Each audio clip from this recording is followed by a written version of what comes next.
चाहे जितना दुख पड़े प्यारे, किसी से मत कहो, किसी से मत, चुपचाप मौन होकर सह जाओ। तुम्हारा स्वामी विधान करके तुम्हें दुख भेजा है तो बहुत बड़ा उसमें कोई सुख है। वो मंगल भवन है, तुम्हारा मंगल होने नहीं दे सकता। दिखाई दे सकता है कि अब अमंगल हो गया हमारा, अमुक अमुक अमुक, कुछ नहीं। धैर्य पूर्वक अपने मार्ग में सीधे चलते रहो। उसका विधान आया है, वो दुखद हो या सुखद, सुखद है तो हर्षित मत हो, दुखद है तो शोकित मत हो, आगे बढ़ो। देखो ये अध्यात्म है, ये कमर कस लो कि इस जन्म में मुझे इस भव समुद्र से पार होना ही है। ये जो कमजोर दिल के होते हैं ना, अनुकूलता जहां मिली तो बोले जब से हमने भक्ति शुरू की सब काम चकाचक बन रहे। ये भक्ति का फल नहीं है, भूल मत करना।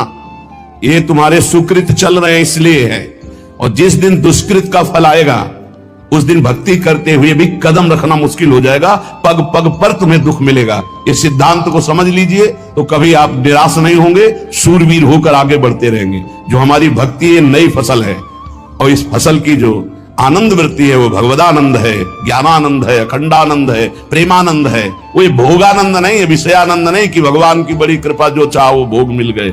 ये सुकृतों के फल है। ये सुकृत और दुष्कृत दोनों को यही नष्ट कर दो और निकल चलो भगवान की परम धाम में, जहां नित्य सेवा सुख का आनंद सहचरियां ले रही है। श्रीपाद कह रहे संतर्जयस ताड़यन, कोई मुझे बहुत डांटे, भर्त्सना करे और ताड़यन पिटाई भी कर दे, मुझे कुछ कभी शिकायत नहीं करनी प्रभु से। देख रहे हैं ना, वो उन्होंने विधान किया है ना कि इसको पीटो, तो हम चुपचाप पीट लेंगे, किसी से नहीं कहना। रहीमन मन की मन व्यथा रखिए मन में गोए, सुनिठ ले हैं लोग सब बांटने, इसलिए असंगो हम। असंग किससे कहें अपने दुख सुख की बात? अपना दिल तो दिलवर को दे दिया, जो बीते सो दिल तो उनके पास है, वो तो जाने दुख सुख की बात, हम क्या जाने, हम तो बस आपके हैं।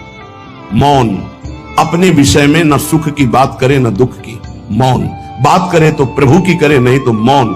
मान लीजिए अगर ये मौन आप धारण कर लेंगे तो निकल जाएंगे माया से, नहीं तो किसी की निंदा कर देंगे, किसी का ऐसा कटु वचन बोल देंगे, परुख वचन बोल देंगे, भजन छीण हो जाएगा, भजन करने की वृत्ति नष्ट हो जाएगी। जीवन में अगर कोई हमें कष्ट दे रहा है तो हमारा कर्म है, ना कि कोई व्यक्ति। ये बिल्कुल सिद्धांत तक चर्चा समझ लो।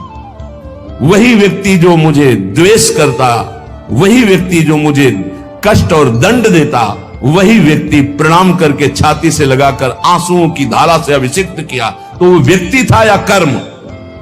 जब कर्म भोग हो गया तो वही हृदय से लगा के अश्रुधारा से क्षमा कीजिए, बहुत ऐसा ऐसा नहीं, आप तो बड़ी कृपा की। व्यक्ति कभी कष्ट नहीं देता, मेरा कर्म उसके ऊपर सवार होकर मुझे दंड देता, इसलिए मैं किससे कहूं? अपनी जबान से दांत कट जाए तो किससे कहूं? ये जो दांत, इससे जबान हमारी पीड़ा को किससे कहूं? अब अपने हाथ से चोट लग जाए किसको कहूं? ऐसे सब आत्मस्वरूप हैं, हमारा कर्म ही उनके ऊपर सवार होकर हमें दंड दे रहा। इसलिए भाई श्रीपाद का सिद्धांत जो कह रहे कि अगर भगवत प्रेम प्राप्त करना है तो मुंह बंद। ना कभी वो रूप था, ना कभी वो रूप मिलेगा। बीच में जो भास रहा है वो श्री कृष्ण ही उस रूप में है, जिस रूप को तुम माता पिता परिवार मान रहे हो मेरा प्रभु है। ऐसा मान लोगे तो जीवन मुक्त हो जाओगे, नहीं मानोगे तो मोह में फंस करके फिर दुर्गति को प्राप्त होगे। अनंत बार ये मैं, ये मेरा कह करके तुम मरते रहे और तुम्हारा मोह बंधन दृढ़ होता रहा। अब तो समझ जाओ, इस जन्म में एक बार तुम थोड़ी हिम्मत करो और हृदय से, सच्चे मन से प्रभु श्री कृष्ण को, श्री हरि को अपना मान लो। एक बार हृदय थोड़ा मजबूत करो, ये मजबूत होता है सत्संग से।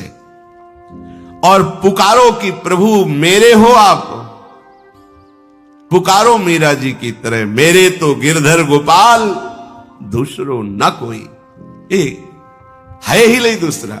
जैसे आप कह दो फिर ये सब वास्तविक नहीं है, केवल भास रहा है, तो हंसी आती है।